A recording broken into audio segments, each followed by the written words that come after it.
मैं धन्यवाद करता हूँ प्रभु यीशु मसीह का कि आज फिर हम एक नए वचन के साथ मिलकर खुदा की महिमा करने के लिए आज हम इकट्ठा हैं। और मैं प्रार्थना करता हूँ अजीजों कि खुदावंद यीशु मसीह की शांति, उसकी बरकत आपके ऊपर हमेशा बनी रहे। मैं प्रार्थना करता हूँ आपकी आत्मिक आंखें ओपन हो, आपके आत्मिक कान खुले और शैतान का हर एक प्रभाव हमारे जीवनों से यीशु के नाम से टूट जाए। खुदावंद यीशु मसीह की महिमा हो, प्रभु यीशु मसीह के नाम से आमीन। तो आज हम देखेंगे, आज हम प्रकाशित वाक्य के ऊपर, जो भविष्यवाणी की किताब भी कहा जाता है, हम उसके ऊपर मनन करेंगे। आज हम प्रकाशित वाक्य की किताब को समझेंगे जो बाइबल की आखिरी किताब है, और कैसे प्रभु यीशु मसीह ने अपने दास यूहन्ना के द्वारा हमें समझाने की कोशिश किया कि आने वाला जो समय है वो बहुत मुश्किलों से भरा है।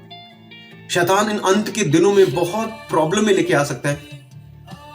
इस संसार में, इस धरती के ऊपर महाक्लेश के दिन शुरू होंगे और कैसे हम उन मुश्किलों से हम बच सकते हैं। खुदा बाप प्रभु यीशु मसीह ने उन सारी बातों को अपने दास यूहन्ना के द्वारा उस बुक में बताया गया है, और विपत्तियों को बताया गया कि जो मुश्किलें आने वाली हैं उनको बताया गया है, और कैसे हम बचेंगे, और मरने के बाद इंसान कहाँ जाता है, स्वर्ग कैसा है, नरक कैसा है। बहुत सारी बातें प्रकाशित वाक्य में खुदा बाप ने अपने दास के द्वारा बताई गई हैं, और एक वीडियो के द्वारा हम इस प्रकाशित वाक्य को हम समझेंगे। और जो वीडियो हम अभी देखने वाले हैं उस वीडियो को मैंने बनाया तो नहीं है, लेकिन जब मैंने इस वीडियो को देखा तो मुझे बहुत ही अच्छा लगा और मैं आशीषित हुआ। और मैं चाहता हूं कि और भी हमारे भाई बहन इस वीडियो के माध्यम से प्रकाशित वाक्य को समझें और खुदा के प्लान को हम समझें। तो आज हम इस वीडियो के माध्यम से प्रकाशित वाक्य को समझेंगे। पार्ट 1 को हम देखेंगे। प्रकाशित वाक्य की पुस्तक मसीह के दूसरे आगमन के बारे में है। यह घटना बाइबल में 318 बार बताई गई है, जो इसे सबसे ज्यादा भविष्यवाणी की गई घटना बनाती है। प्रकाशित वाक्य की पुस्तक बताती है कि इस घटना से पहले, इसके दौरान और इसके बाद क्या होगा। प्रकाशित वाक्य की पुस्तक बहुत महत्वपूर्ण है, लेकिन फिर भी कई चर्च और पादरी इसके बारे में प्रचार करने से बचते हैं। लेकिन यह पुस्तक चर्च के लिए बहुत जरूरी है, क्योंकि इसमें लिखा है, धन्य है वह जो इस भविष्यवाणी के वचनों को जोर से पढ़ता है, और धन्य हैं वे जो इसे सुनते और इसे अपने दिल में रखते हैं, क्योंकि समय निकट है। यह बाइबल की इकलौती पुस्तक है जो इसे पढ़ने और सुनने वालों को आशीर्वाद का वादा करती है। प्रकाशित वाक्य की पुस्तक का अध्ययन करना बहुत जरूरी है, क्योंकि इसमें अंत समय से जुड़ी सभी भविष्यवाणियां दी गई हैं। ये भविष्यवाणियां अभी पूरी नहीं हुई हैं, लेकिन हम विश्वास करते हैं कि ये जल्द ही पूरी होंगी। यह पुस्तक हमारे समय के लिए बहुत ही रेलेवेंट है। कई लोग मानते हैं कि अंत समय नजदीक है और प्रकाशित वाक्य की पुस्तक में बताए गए घटनाएं जल्दी ही होने वाली हैं। इसलिए ये जरूरी है कि विश्वासियों को पता हो कि आगे क्या होने वाला है और वे इसके लिए कैसे तैयार हो सकते हैं। आप सोच रहे होंगे कि मैं कौन हूँ। मेरा नाम यूहन्ना है, और आप मुझे प्रेरित यूहन्ना या प्रचारक यूहन्ना के नाम से जानते हैं। मैं यीशु का प्रिय चेला था। मुझे यह सौभाग्य मिला था कि अंतिम भोजन के समय मैंने प्रभु की छाती पर सिर रखा। मैं गलील का एक मछुआरा था, लेकिन जब यीशु ने मुझे बुलाया तो मेरी जिंदगी पूरी तरह बदल गई। 12 प्रेरितों में से एक होने के कारण मुझे यीशु के कई चमत्कार देखने का मौका मिला, जैसे अंधों को आंखें देना और मरे हुओं को जीवित करना। मैं यीशु की क्रूस पर मृत्यु और उनके पुनरुत्थान का गवाह था। मैंने खाली कब्र को देखा और पुनर्जीवित यीशु को उनके महिमा और शक्ति के साथ देखा। इस घटना ने मेरे विश्वास और मेरे मिशन को और मजबूत कर दिया। यीशु के स्वर्गारोहण के बाद मैंने सुसमाचार का प्रचार किया और कलीसिया की देखभाल की। मैं एफेसुस में रहता था, जहां मैंने अपनी सुसमाचार पुस्तक और 3 पत्र लिखे। मैंने कलीसिया को परमेश्वर के प्रेम में जीने और सच्चाई को बनाए रखने के लिए प्रेरित किया। लेकिन इसके बाद एक डरावने सम्राट डोमिशियन का उदय हुआ और बहुत ही अंधकारमय समय शुरू हो गया। डोमिशियन एक निर्दयी व्यक्ति था जो चाहता था कि लोग उसे भगवान की तरह पूजें। उसने एक ऐसी वफादारी की मांग की जो मसीह विश्वास के बिल्कुल खिलाफ थी। हर साल प्रभु के दिन पर हर किसी को एक वेदी पर धूप जलानी होती थी और कहना होता था, कैसर ही प्रभु है। मसीहियों के लिए, जिनका विश्वास यीशु ही प्रभु है पर टिका हुआ था, यह आदेश बहुत बड़ी चुनौती थी।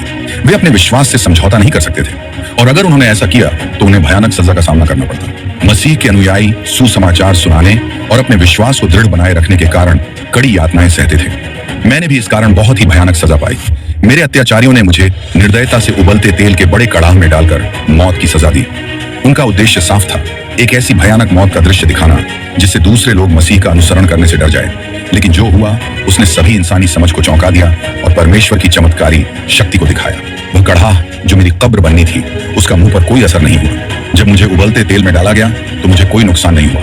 वह तेल जो मेरे शरीर को जलाकर नष्ट कर देना चाहिए था, वह परमेश्वर की सुरक्षा का प्रमाण बन गया। मेरे दुश्मन जो हैरान और डर गए थे, समझ गए कि कुछ अद्भुत हुआ है। वे मुझे मार नहीं सके, तो उन्होंने मुझे जिंदा निकालने का फैसला किया।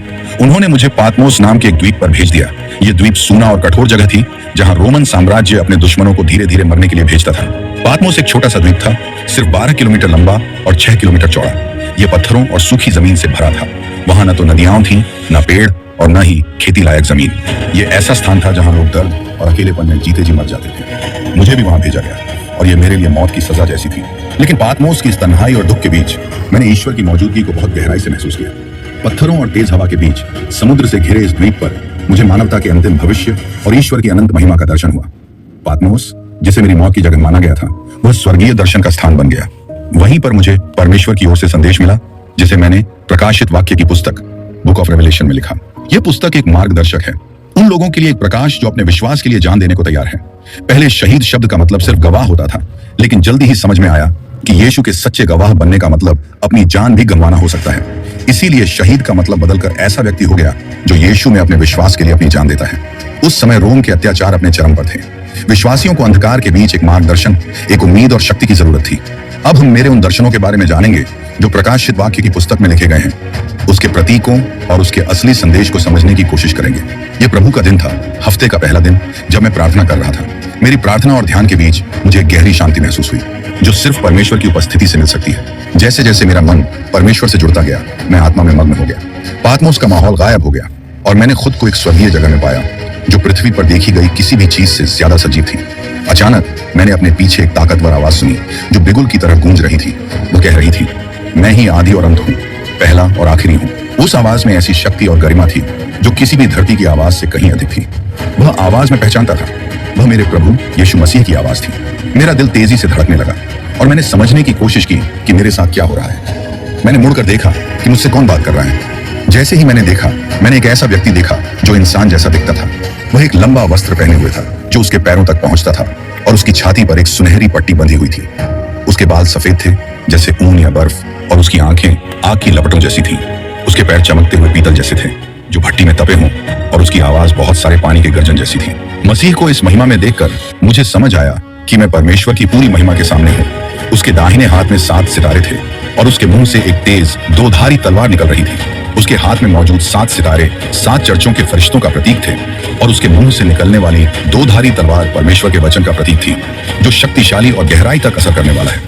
मैं ऐसा गिर पड़ा जैसे मृत हो गया, क्योंकि कोई भी परमेश्वर की पवित्रता के सामने खड़ा नहीं रह सकता। लेकिन मसीह ने मुझ पर हाथ रखा। यह उसके अनुग्रह और सांत्वना का संकेत था, जिससे उसने मुझे भरोसा दिलाया कि वह मृत्यु और अधोलोक पर विजय पाने वाला है। उसका चेहरा सूर्य की तरह चमक रहा था, अपनी पूरी ताकत के साथ। जब मैंने उसके पैरों पर ऐसे गिर पड़ा जैसे मर गया हूं, तब उसने अपना दाहिना हाथ मुंह पर रखा और कहा, डरो मत, मैं ही पहला और आखिरी हूं। मैं जीवित हूं। मैं मर गया था, लेकिन अब देखो, मैं हमेशा के लिए जीवित हूं और मृत्यु और अधोलोक की चाबियां मेरे पास हैं। जब मैं महिमा में प्रकट हुए मनुष्य पुत्र के सामने झुका हुआ था, उसकी आवाज ने मुझे एक साफ और महत्वपूर्ण आदेश दिया। जो कुछ तुम देख रहे हो, उसे एक पर्चे पर लिखो और 7 चर्चों को भेजो, Ephesus, Smyrna, Pergamum, Thyatira, Sardis, Philadelphia और लौडिसिया। मेरा दिल जोर से धड़कने लगा, क्योंकि मुझे यह समझ आ गया कि यह काम कितना बड़ा और महत्वपूर्ण है। हर शब्द, हर दर्शन जो मुझे दिखाया जाएगा, मुझे सावधानी और ईमानदारी से लिखना होगा। मेरा काम बहुत जरूरी था, चर्चों को परमेश्वर का संदेश पहुंचाना, ताकि वे सताव और कठिनाइयों के बीच परमेश्वर की इच्छा को समझ सकें। इस तरह प्रकाशित वाक्य की पुस्तक मुझे एक अनोखे तरीके से दी गई। बाइबल में कोई और किताब इतनी जटिल और दिव्य तरीके से नहीं आई। यह पुस्तक परमेश्वर ने यीशु को दी, फिर यीशु ने इसे एक फरिश्ते को दिया और उस फरिश्ते ने मुझे यानी यूहन्ना को दी। मैंने इसे सभी चर्चों के लिए लिखा। अपने दर्शनों के दौरान मुझे स्वर्ग ले जाया गया, जहां मैंने कई आवाजें और गाने वाले समूहों को सुना। मुझे यह सब ठीक से लिखना था। मेरे दर्शन इतने अद्भुत और अलौकिक थे कि मैं अक्सर विस्मय में डूब जाता था। ऐसे में फरिश्ता मुझे बार बार याद दिलाता था कि अपने काम पर ध्यान दूं। मैंने जो कुछ देखा और सुना, वह सब लिखा। कभी कभी जो मैंने देखा वह इतना अद्भुत था कि फरिश्ता मुझे 11 बार तक याद दिलाता था कि सब कुछ लिखना बहुत जरूरी है। हर बात का महत्व था और वह खास थी। मेरे पहले दर्शन असल में 7 चर्चों के लिए पत्र थे और मैंने उन्हें इसी तरह पहुंचाया। स्मिर्ना के चर्च के फरिश्ते के लिए लिखा, जो कष्ट तुम सहने वाले हो, उससे डरो मत। मैं तुम्हें बताता हूँ, शैतान तुम में से कुछ को जेल में डालेगा ताकि तुम्हारी परीक्षा हो। तुम 10 दिन तक सताए जाओगे, मृत्यु तक भी विश्वास योग्य रहो और मैं तुम्हें जीतने का ताज दूंगा, जीवन का ताज। परगमुम के चर्च के फरिश्ते के लिए लिखा, मैं जानता हूं कि तुम कहां रहते हो। जहां शैतान का सिंहासन है। फिर भी तुम मेरे नाम के प्रति सच्चे बने रहे। लेकिन मुझे तुमसे कुछ शिकायतें हैं। तुम में कुछ लोग हैं जो बिलाम की शिक्षा को मानते हैं, इसलिए पश्चाताप करो, नहीं तो मैं जल्द ही आकर अपने मुंह की तलवार से उनका सामना करूंगा। थुआतीरा के चर्च के फरिश्ते के लिए लिखा, मैं तुम्हारे कामों को जानता हूं, तुम्हारा प्रेम, विश्वास, सेवा और धीरज। लेकिन मुझे एक बात तुम्हारे खिलाफ है। तुम उस औरत येजेबेल को सहन करते हो जो खुद को भविष्यवक्ता कहती है। वह अपनी शिक्षा से मेरे सेवकों को गलत राह पर ले जाती है, उन्हें अनैतिक कामों और मूर्तियों के नाम पर चढ़ाए गए भोजन को खाने के लिए बहकाती है। जो व्यक्ति विजयी होगा और अंत तक मेरी इच्छा पूरी करेगा, उसे मैं राष्ट्रों पर अधिकार दूंगा। सार्डिस के चर्च के फरिश्ते के लिए लिखा, मैं तुम्हारे कामों को जानता हूं। तुम्हारी यह छवि है कि तुम जीवित हो, लेकिन तुम मृत हो। जाग जाओ, जो थोड़ा बचा है और मरने वाला है उसे मजबूत करो। अगर तुम नहीं जागे तो मैं चोर की तरह आऊंगा और तुम नहीं जान पाओगे कि मैं किस समय आऊंगा। फिलाडेल्फिया के चर्च के फरिश्ते के लिए लिखा, देखो मैंने तुम्हारे सामने एक खुला दरवाजा रखा है जिसे कोई बंद नहीं कर सकता। मैं जानता हूं कि तुम्हारी शक्ति कम है, फिर भी तुमने मेरे वचन को माना है और मेरे नाम से इनकार नहीं किया है, क्योंकि तुमने धैर्य के साथ मेरे आदेश का पालन किया है। मैं तुम्हें उस कठिन समय से बचाऊंगा जो पूरी दुनिया पर आने वाला है, ताकि पृथ्वी के निवासियों की परीक्षा हो सके। लौडिसिया के चर्च के फरिश्ते के लिए लिखा, मैं तुम्हारे कामों को जानता हूं, तुम न ठंडे हो न गर्म। काश तुम या तो ठंडे होते या गर्म, लेकिन क्योंकि तुम गुनगुने हो, न गर्म न ठंडे, मैं तुम्हें अपने मुंह से बाहर निकालने वाला हूं। इसलिए सच्चे बनो और पश्चाताप करो। ये संदेश चर्चों की आत्मिक और नैतिक स्थिति को दिखाते हैं।